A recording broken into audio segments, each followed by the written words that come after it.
This is SiriusXM's Brick by Brick.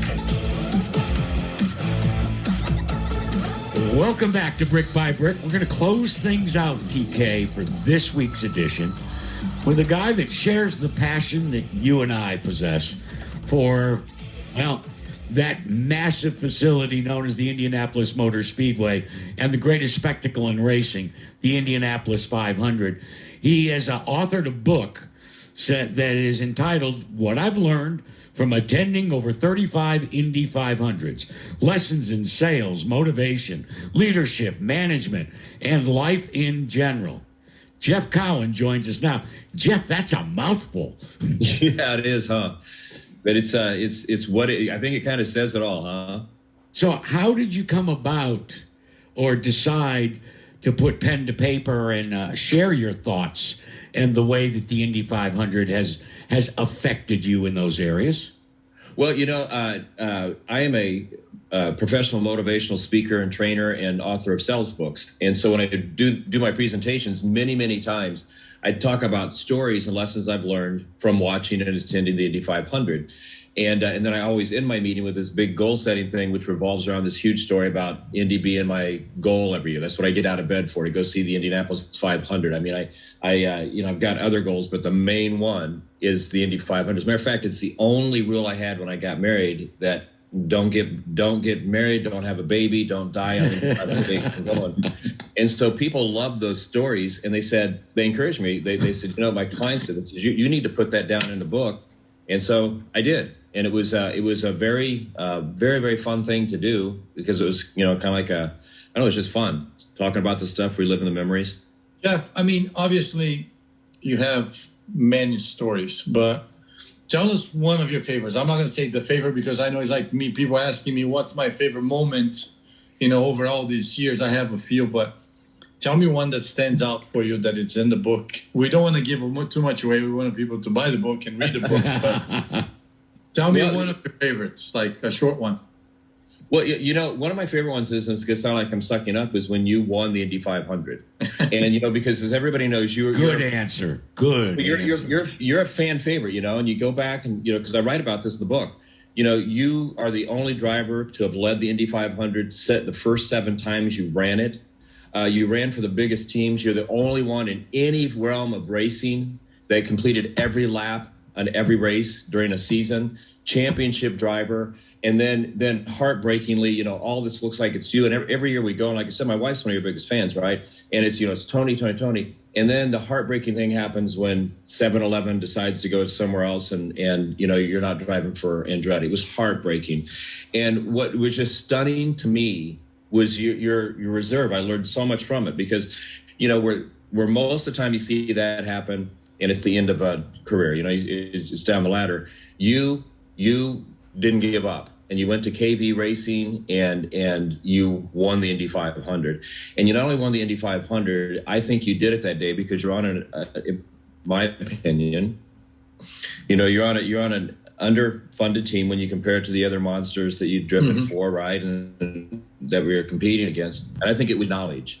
You knew what was going on. Everything that had happened during that race, you were prepared for. You're an Ironman triathlete. So 133 laps driven without a caution. And I told my wife when we got, I said, this is going to be won by a veteran, and it's going to be won by somebody that's really fit. And she goes, that's Kanaan.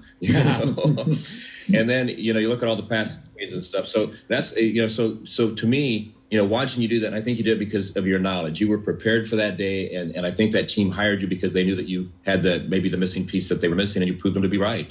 So that's a favorite story. Another favorite story, real quick, of mine is Dan Weldon and his second win. I mean, my gosh. I mean, that's a picture right there behind me. Just there all day long. Same type of story. I was driving for a well-funded team, and then ends up with a brand new Brian Herter. Nobody's expecting him to win, and then leads 100 yards out of nowhere. And he was like yourself. You guys are exciting to people like me because you understand Indy and you love Indy, and you just know that when you and Dan and a few other people won, that you'd accomplished a life goal, and it was just exciting to see the determination. Jeff, final question. It's part of your title. It says the lessons that you've learned in leadership. We have new leadership under the auspices of Penske Entertainment, and the captain has taken over as the guardian of something that is near and dear to all of our hearts here. So when you look at it and you reflect on the lessons in leadership, what are they? Lessons in leadership. It's funny you bring up Penske because he's the essence of what leadership is, right? I mean, you just knew that for instance, when the Speedway sold, and I was kind of sad about it. I thought the Holmans, they were great stewards of it, and like I write in the book, it wouldn't be around without the Holmans, right? It was right. Set idle after World War II, and Tony Holman took it over.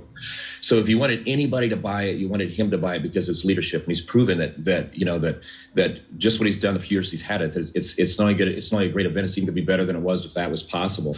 You take his look at his leadership over the years. He comes out in what was it, 94 with the Beast, with Unser, Fittipaldi, and Paul Tracy.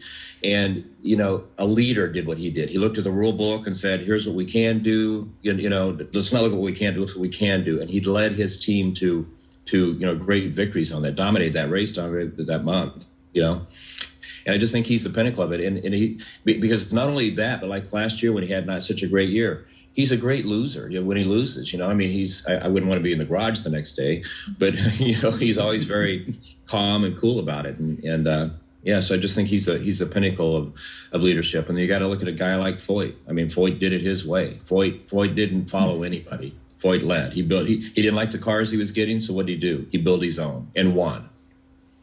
In '77, the only guy that I believe that ever built his own car and won it. No, I think you're right. We talked earlier when we opened the show about the move made by the Speedway this year to change things up a little bit for the 2022 qualifying format for the 500. It has elicited comments, both positive and negative, from current fans, from long-standing fans. Where does Jeff Cowan fall on the opinion about the changes made to qualifying?